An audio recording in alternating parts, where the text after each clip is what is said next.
for being here, and thank you to Raul and the team for the opportunity to speak. Yes, the title says transitioning from Web2 to Web3.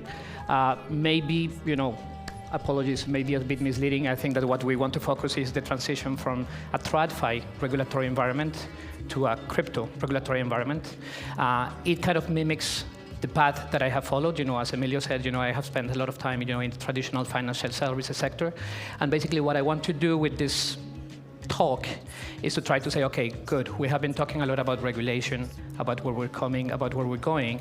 So the idea is to kind of try to bring it a little bit down to earth and see, okay, good, if you are a founder of a project, if you are, managing a centralized player or a decentralized player, what does all this regulation mean to you in practical terms, in terms of compliance policies, procedures, frameworks? And the idea is to see what changes compared to TradFi, what doesn't change, and where we may be going. So let's get started. So this is, by no means exhaustive. But I think that what I wanted to achieve with this graph was to give you a little bit of an idea of how the pieces of the regulatory puzzle have been falling together one by one and little by little. If you look at this, and this is a graph from CoinMarketCap from 2013, it's very recent. But what I wanted to do was to kind of focus on European regulation, because we're in Brussels after all, and then say, look, a lot of what TradFi has to comply with today is very recent. Whether you're talking about market infrastructure, capital requirements, and even a lot of significant pieces of money laundering regimes are relatively recent. And the thing is basically that that all of these little pieces that have been falling in the puzzle that apply to TradFi today are coming our way.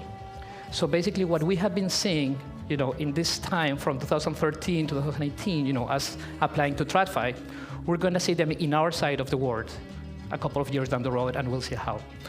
When it comes to crypto, things are even more recent. Regulators pretty much were kind of wishing crypto to go away until the last bull run of 2018. And that's when they started paying attention. So basically, when we start to see crypto appear in the radar of regulators, is really when Gafi in 2018 said, guys, if you're a virtual asset service provider, you have to do AML.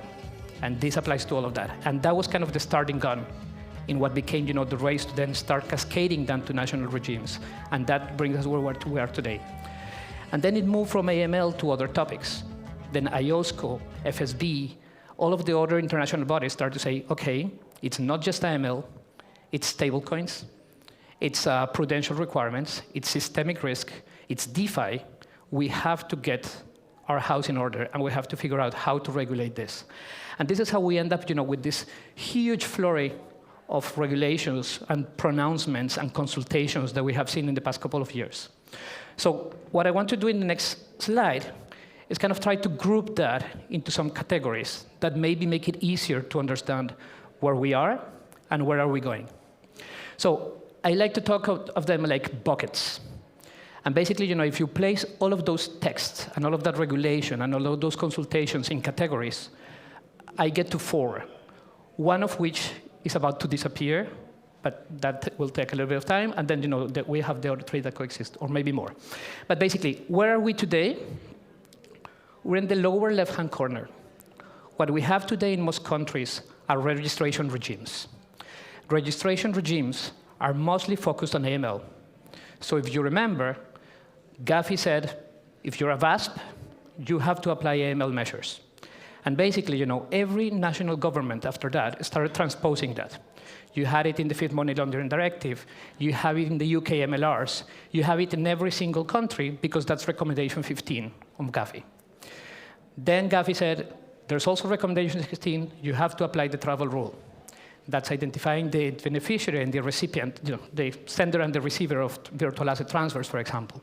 It's a little bit more difficult to implement, but the principle is that, basically.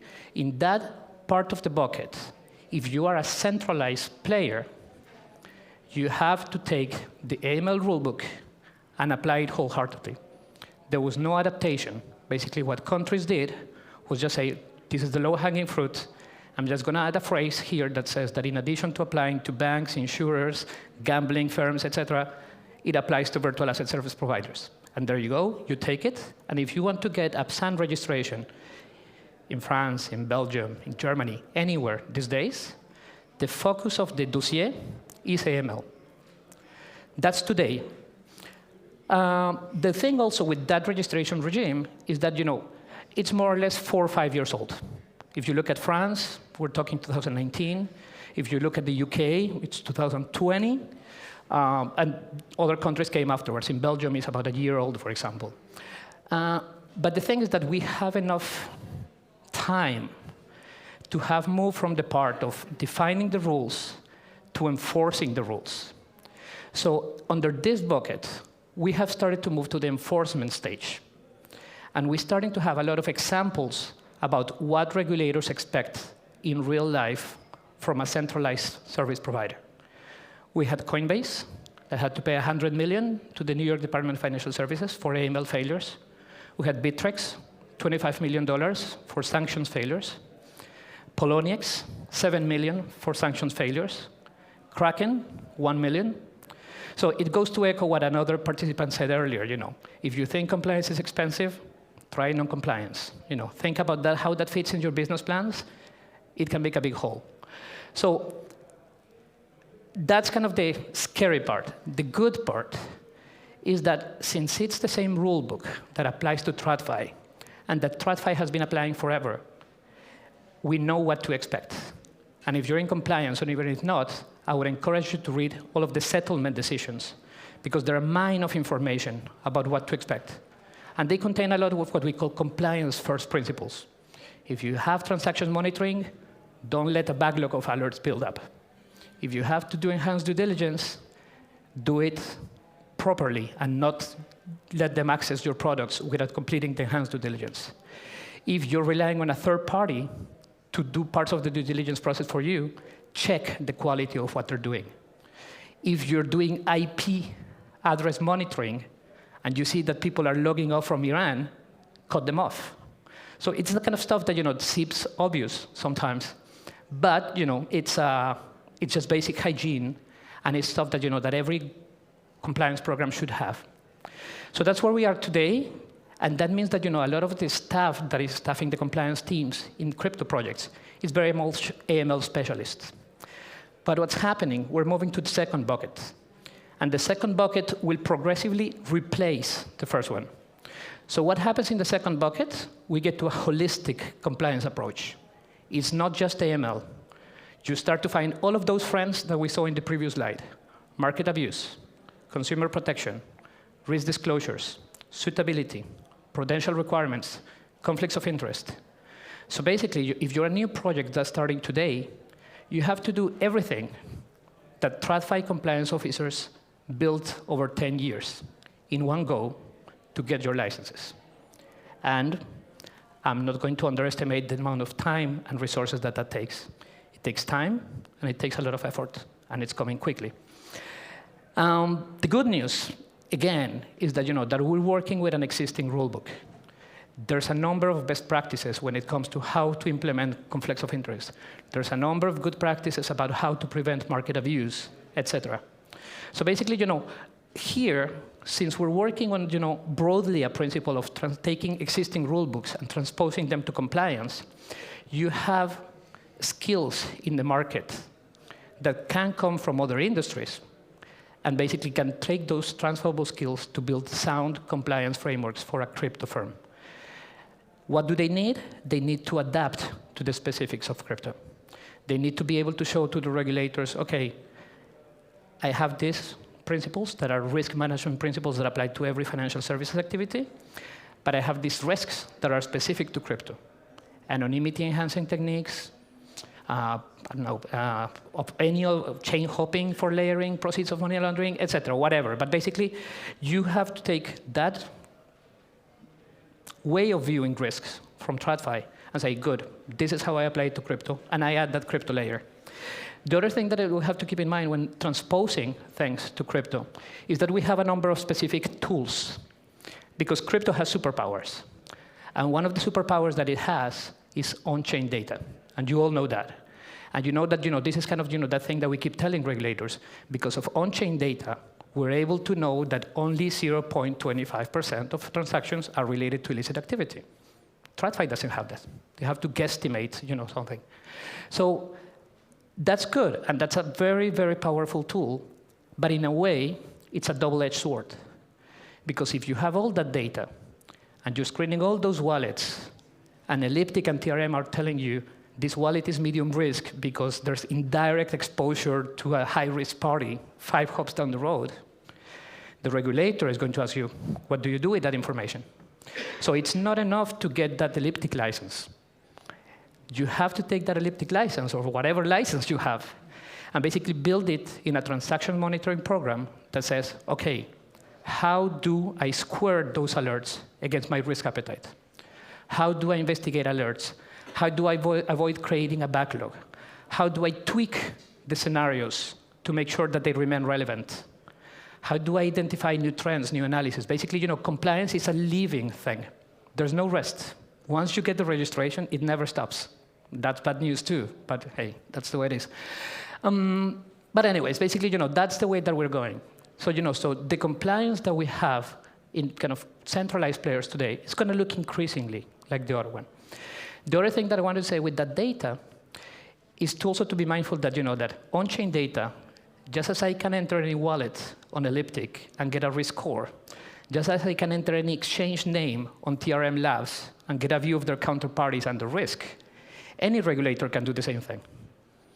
And when the FCA asks applicants to give them the public wallet addresses, you can be sure that they're going to be using that.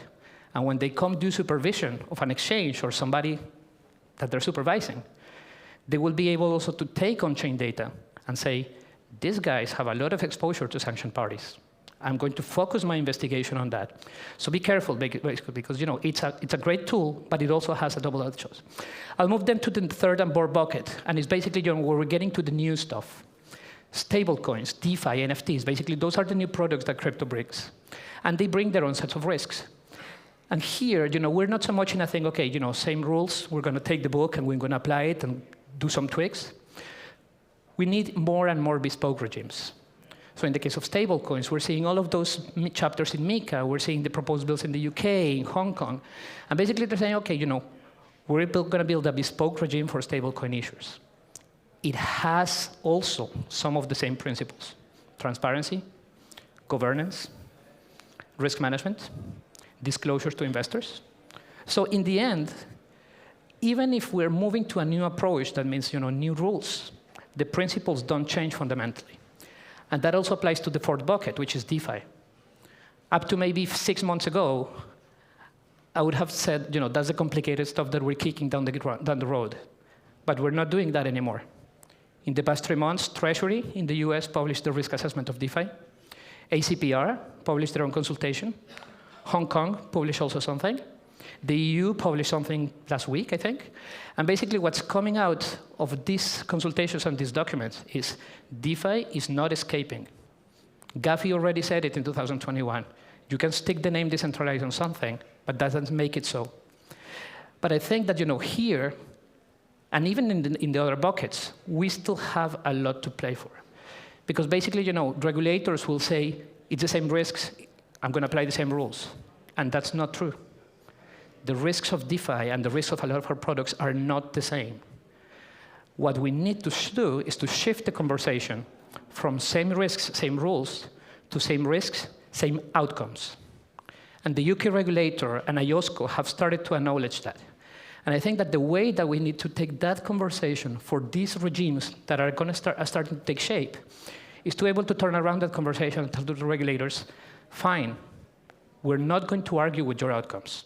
Consumer protection, of course. Risk management, of course. We agree with that. But it doesn't translate so well to the way that DeFi operates. You cannot impose re-centralization on a decentralized protocol. But we have to be inventive and say, we have the technology. We have zero-knowledge proofs. We have smart contracts. We can embed compliance rules into that technology and be able to tell the regulator, you want to avoid money laundering? I can do that through digital identity without having to collect utility bills. It gets you to the same outcome. And I think that that's a conversation that we need to have. But in order to get to that conversation, our compliance programs need to be in a position that moves from technical compliance to showing efficiency, to taking all that data, that management information that we collect from our control, from our testing, from our monitoring, and be able to tell the regulators, look, this is getting you the outcomes that you need. And if we manage to have that conversation by answering to consultations, by leveraging on the industry associations to take that message to the authorities, we can shift that. And in that way, the technologies that crypto bring will not only bring all the benefits that they bring into wider society, but they will also enable us to build sounder compliance programs and to achieve the objectives that both the regulators and us as builders want to achieve. So let's hope for that. I'm optimistic. I'm sure it can be done. Thank you.